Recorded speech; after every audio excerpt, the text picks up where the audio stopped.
We still have the governor of Kaduna State, Governor Nasir El-Rufai, in house. Some have criticized you for some of your administration's policies, especially the competency test for primary school teachers, right sizing of local government bureaucracy, and sacking of district heads. Looking back, is there any of these actions you regret taking? No regrets whatsoever. Each and every one of those policies were based on sound analysis, debate, and a lot of consultation. We were told that, you cannot test primary school teachers. Kayode Fayemi tried it and lost elections in Ekiti. We said we are going to test them. I went to a public school. I went to LEA Primary School, Kao. I went to Barial College. They are both public schools, and I got the best education. And I was petrified and quite upset to come and find that political thugs and all kinds of people were primary school teachers. And it was affecting the quality of our output. It was discouraging people from sending their children to school. And the elites have all taken their children to private schools and abroad, and they don't care. And we felt we had to do something because for us, the mantra of our administration is putting people first. And who are these people?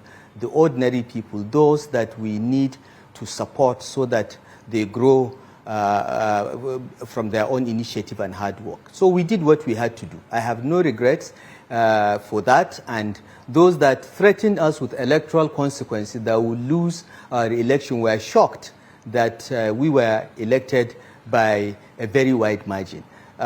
We came to office to find that, the local government bureaucracy was over-bloated to the point that the entire allocation from the federation account that goes to local government was towards paying staff that they didn't need, some people that don't even go to work. Every local government chairman adds the names of his family members, to draw salary that they don't even go to the office. And we found that a state, in Kaduna State, which had 77 district heads, we came and found that the PDP administration had increased them to 390. And the salaries and allowances of these district heads come from the local government accounts. And many of the local governments were on their knees. There was a local government that had 52 district heads, just one local government, 52 district heads. And it was a major burden. Meanwhile, the local governments could not deliver services. They couldn't do anything because by the time you take teacher salaries and pay into the Universal Basic Education Board, you pay the over-bloated bureaucracy and the district heads, there was nothing left. We did not believe that the purpose of creating local government is just to pay salaries of a select few. So we did what we had to do. Again, we were threatened with electoral consequences, but we won by the grace of God. And even when we conducted local government elections and we used electronic voting, we wanted free and fair local government elections. Our party won the majority of all the chairmanships of the local governments and councilorships. I don't recall the number we won in 2018 when we first conducted the elections using electronic voting, but I believe we had about 15 or 16 local governments that we won straight out of 23. And by 2021, when we repeated the elections, we won even more, even in areas where PDP has always won, like Jemaah local government. We won. We won in places that were unexpected because of the way we manage the local government system and the way we freed their resources for them to be able to deliver services to the people. So for the first time, people noticed that local governments existed. And we're one of the few states that I can say in Nigeria that don't touch a penny of local government funds. We take out teacher salaries and any statutory deductions, and we give them their money as is. So for us in Kaduna, local government autonomy has already been achieved. So there was nothing new about what the constitutional amendment was bringing. So we don't have any regrets. People may consider those policies harsh, but they were necessary and they are in the public interest. Let's talk politics. Many people expected the PDP governors to champion the desire to have power go back to southern Nigeria. But you and your colleague governors of the APC took the decision to push hard for power to go back to the south, and you actually supported a southern aspirant during the presidential primaries of your party. Tell us why it was easy for you to come to this conclusion.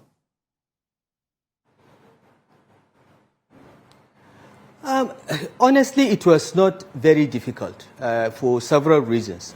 First of all, right from 2019, after President Buhari was elected, some of us approached him privately and asked him what his succession plans were. And in one of the conversations I had with the president, he told me that, look, I have no succession plans. I said, Mr. President, you must be interested in your successor. He said, no, the democratic process will produce a successor. I said, no, sir, it doesn't quite work like that. You must have a thought, you must advert your mind to your legacy and who will preserve your legacy. And he said, okay, you have a point, I will think about it. So this was how we began the conversation. But throughout my conversation with President Buhari, up until I believe it was 2020, he did not even have a position. Then in 2020, I asked him a question. I said, look, where do you want your successor to be from? You don't have to anoint anyone. You don't have to pick anyone.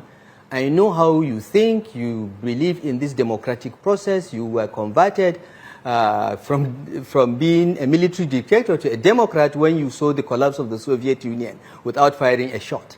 He has told us this story several times. And he said to me, Nasir, why are you asking me this question? After 8 years as president, the next president of Nigeria, under our arrangement, our unspoken arrangement, must be from the south. I said, thank you, Mr. President. Can I go public with this? And he said, go ahead. People would recall that late in 2019 or early in 2020, I was the first governor to come out and say that the next president of Nigeria must be from the south. And so, to be fair to Mr. President, he has been consistent in private conversations, even in conversation with some of us as a group. He always said, my next successor has to be from the south. So it was not very difficult for those of us in the APC, particularly the northern governors, to say this is the president's position and we don't need to go back to him. But what happened as the political process started was all kinds of games being played to take control of the party in a way to achieve a certain predetermined conclusion that was not very clear to us at the time. But one of the things that we pushed, and I must say that the Progressive Governors Forum mandated me at a point to go to the president and say, we want you to tell us who you want as chairman of the party. Of course, as usual, the president said, look, why not all of them come out and we vote? We said, no, Mr. President, pick the chairman you are comfortable with. We will all support you. And he said the chairman should be from North Central. And finally, he said Senator Abdullah Adamu. We agreed. Now, once that decision was taken, it was a very clear signal that the next president would be from the South. And so what we did was to say, okay, the current chairman, the last chairman of the party was from South-South, now is going back to North Central, so we flip all positions, South-South go to North Central, North Central go to South-South. That's how we did the rezoning of positions. So having established the leadership of the party and the chairman is Northern, it was simply logical for us that the next president will be from the South, and we were all looking at limiting the competition among the aspirants to picking a Southern candidate. What was of concern to us was at a point when some governors and some senior members of the party from the North began to get calls from some elements in the villa, nudging them to buy forms to contest the presidency. That began to worry us. So some of us went back to the president, Mr. President, what's going on? The president said, my position has not changed. So there were people that wanted President Buhari, believe it or not, outrageous as it may seem, there are people that were planning within our party for another northerner to succeed President Buhari. And for us as northern APC governors, we had to sit down, look at this situation, look at what we believe our forefathers would do. We are northerners. We are people of honor. We keep our words. And we respond to kindness with kindness. This is the culture, the political culture in the north. This is what Sir Ahmad Bello Sadon of Sokoto practiced. This is what Tafa Aliyo practiced. This is what Aminu Kano practiced. This is what J.S. Starka practiced. And we talked to ourselves and said, we cannot allow this to make headway. We have to take a position. And all of us, including Governor Badaru of Jigawa, who was encouraged by those elements to buy a form, took the decision that the presidency must go south. We sent a delegation to the president to reaffirm that, and we made it public. That was the second step. The third step was, okay, now among the southerners, can we come to a consensus around who to support, or do we all go to the primaries? Because some of us supported Amechi, some supported Osimbajo, some supported Asiwaju, and so on and so forth, and Fayemi. So again, we had to have other rounds of discussions. Of course, we couldn't come to agreement, all of us, because, one of us, Yahya Bello, was running, and he wasn't going to step down. But still, the momentum was from the Northwest. The Northwest governors, along with Senator Wamako, who represented Sokoto, met, and after several meetings and back and forth, we decided that we'll go with Asiwaju Bola Ahmed Tinubu as a zone. And once that decision was made, Northwest had the momentum, Northeast followed, and North Central also followed to a large extent. And that's how we went to the convention quite confident that, Asiwaju will have the numbers and the momentum. But we were even shocked by the margin, because it was not only the northern APC governors that supported him, but you can see he had support across the country. And he emerged as a national candidate overwhelmingly. And I want to assure you, as we speak today, all the 22 APC governors, including those that contested for the presidency, are solidly behind this presidential candidature of Asiwaju, and we are doing all we can to ensure it succeeds. But for us as northern governors, it was a matter of honor. It was a matter of just doing what is right. It's a matter of doing what is fair. And it's a matter of doing what is just. And I heard you clearly. It means that the story that we were told that the Senate president was the choice of the president was not correct after all.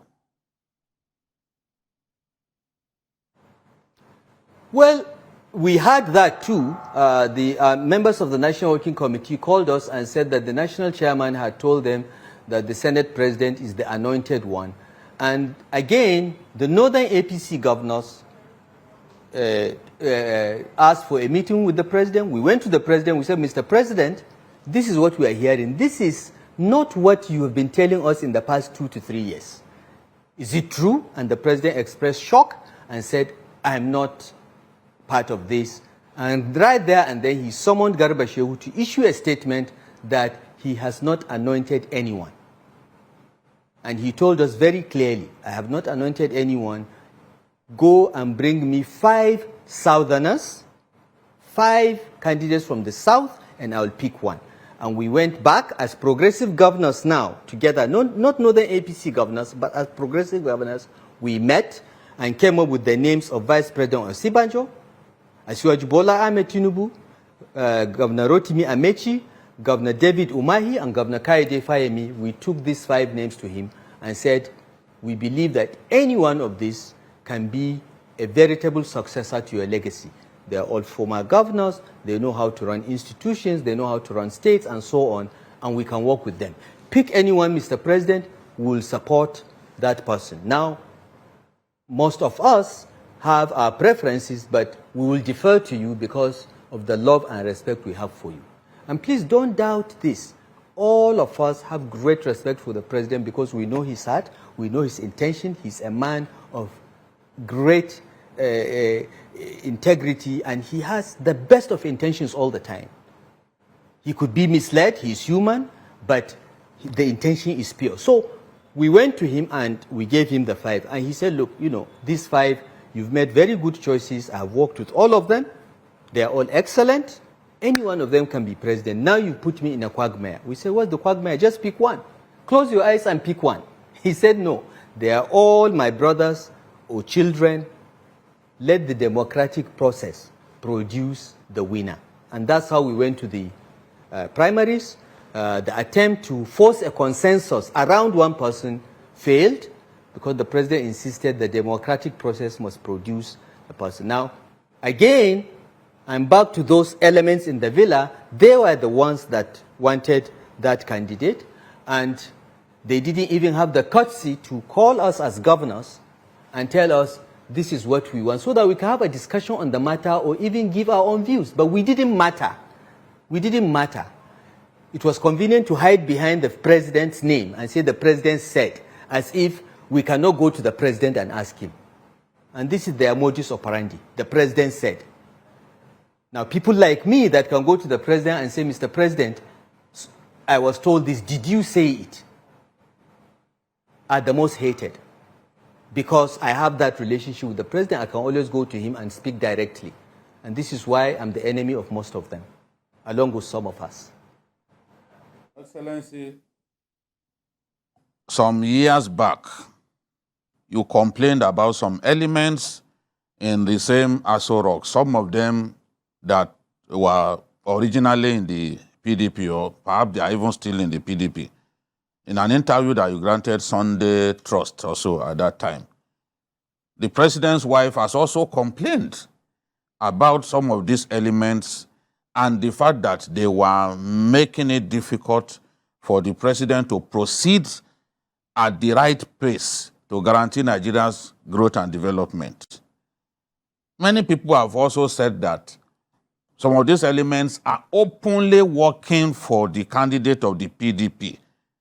The governor of Rivers State said about 3 months ago that the candidate of the PDP was being led to believe by people in the villa that he will be elected president of Nigeria. Don't you think it's about time that these elements who are trying to cause your party to be hated by Nigerians are unmasked?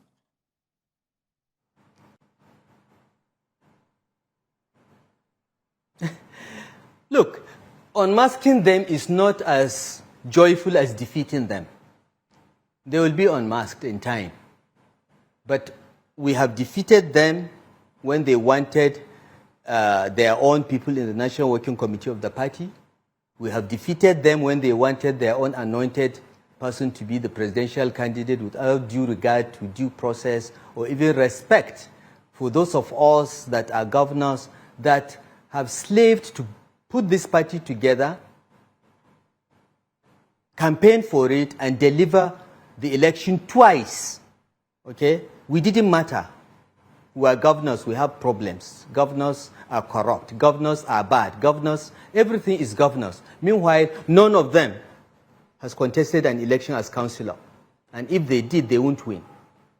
I have been elected twice with over 1 million votes as governor of Kaduna State. I can claim to speak for the people. None of these people can. We'll come to the unmasking stage. This is not the stage. The stage now is to draw the attention of Nigerians that there are elements that are doing this and they don't mean well for our party. They want to incite voters against our party so that we lose the elections. Now, once Nigerians know that, then they will know where some of these funny decisions are coming from. And once the election is done and settled, by the grace of God, in about 3 weeks, and I'm confident And we are not sleeping. We are going to work hard from today, flat out, until 27th, when all the results are out, and by the grace of God, Asiwaju is elected and our other candidates of the APC, then we will unmask them. But this has been an ongoing issue, and you know, we just feel that some of these things that are being, you know, thought of and clothed with good intentions, and dummies being sold to the president so that the electorate will be incited, the people of Nigeria will be inflicted needless pain at this point, in addition to all the other challenges that they are facing, just so that they will, you know, revolt and say, look, we'll vote for the other party. It is clear. And if you read the statement coming from the other party yesterday, after I spoke about the need to look at the time granted for this currency swap, we are not against the policy, okay? Cashless is the way to go. We have no problem with it, but you don't do it in a few weeks. Allow time for every farmer, trader, student, market woman in the village and in the cities to be able to take their money to the bank and get new currency, or where they are doing their business, take the bullion van there with security, change their money and give them. Don't say that POS, I have a map of Nigeria with blind spots where there is no network. POS won't work there. It's not everywhere that you have bank branches. It's not everywhere you have POS working. So let's sit and look at this thing and find out the reasonable time that it takes to do this. And even the Central Bank Act that gives the president the power to issue to the central bank directives regarding currency design said that reasonable time must be given before the currency ceases to be legal tender. The question is a few weeks reasonable time in a country of 1 million square kilometers and over 200 million people? How many bank branches are in Nigeria? How many ATM machines? We have only 23,000 plus ATM machines in Nigeria. How many bank branches? In Borno State, there are only 2 local governments out of 27 with a bank branch. In Yobe, 2 local governments out of 17 with bank branch. Even a cosmopolitan state, relatively in the north, like Kaduna, has 2 local governments that have no bank branches and about 10 that have only 1 bank branch. So everyone in that local government must come to that 1 branch? And this POS that you are seeing in every street of Lagos, do you think you have POS in every street of Cabal and Ikara and Makarfi, which are local government headquarters in my state? You don't. Your Excellency, the statement issued by the PDP presidential candidate says it is those who are trying to rig the election that are asking for an extension. Now, Look, the other part of the thing is, the other part of my question is, the president has not been attending some of the presidential campaigns and is sending the wrong signal that he does not want Asiwaju Bola Ahmed Tinubu to win. He promised to be in Ogun State, he did not go. He promised to be in Kwara, he did not go. What is the relationship, how cordial, how chummy is the relationship between Asiwaju and the president at this time? Okay, let me answer the first part of your question. First, the fact that the presidential candidate of the PDP, who last week was issuing statements appealing for extension because he wanted to gain sympathy, because the policy was hurting APC and he wanted to gain sympathy. And we didn't want to come out and speak against our party and our president and our CBN governor. But this week, because of a mere extension of 10 days, he's turning around to say that don't extend, means there is something. He is clearly benefiting from this pain that Nigerians are going through.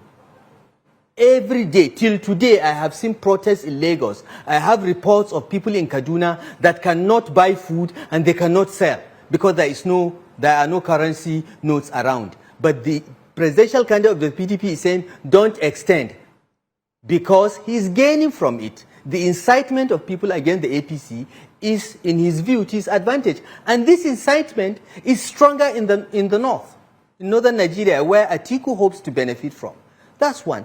Secondly, you should know that the presidential candidates of other parties, other than NNPP, have very close relations with some banks, and they even own some of them. So they can get the currency while we can't. So this is why he's saying this. And I want Nigerians to understand very carefully how someone who last week was saying, extend it, is now saying, don't extend. What is there about extending the time for market women and villagers and fishermen to extend their currency that amounts to rigging election? If Atiku Abubakar or anybody is talking about, oh yes, if you extend, there will be vote buying, is Naira the only currency that you can buy votes? You can go across to Niger and buy CFA, CFA franc. If the dollar is too big, you can go across and buy CFA franc and use it. And CFA franc, after elections, can be converted into Naira, the new currency. So that's not a solution to vote buying. The vote buying argument is just hiding behind one finger. When you don't have your facts, you don't have your logic correctly, you get something absurd and hide behind it. Naira is not the only currency to do vote buying. You can use any currency. You can use dollar. So, Governor, there are a lot of, away from this CBN policy now. Sorry, let me answer. Let me go to the second part of your question, okay, and then you can ask me. Now, it is not true that President Buhari is not attending our rallies. The first major rally we had was in Jos Plateau State. That was the inaugural. He was there, and he spoke well. And he said, Asiwaju Bola Tinubu is his Khalifa, is his successor. That was Jos.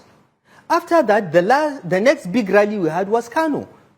And I saw the president. I said, Mr. President, you are not in Kano. Kano is your place. People of Kano love you. He said, I was not invited. I was not scheduled. That was when we now went to the campaign council and had him scheduled for Adamawa, for Yobe. And in Adamawa, he not only raised Asiwaju's hands and said, this is my successor, this is my Khalifa, and we are lucky as a party to have him as a candidate because of the great things he did in Lagos and so on and so forth. He said the same thing in Yobe. Yes, he was supposed to go to Kwara, but an international engagement made him to leave and he couldn't go to Kwara.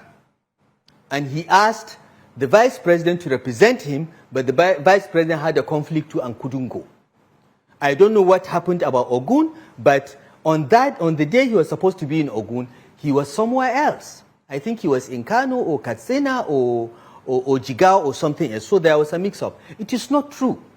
President Buhari gave birth to the APC, along with Asiwaju Bola Tinubu and Ogbonaya Onu and some people. He will never work against the APC. He will never do that. He may not go out of his way to help us like other presidents used to do, rig elections for their party.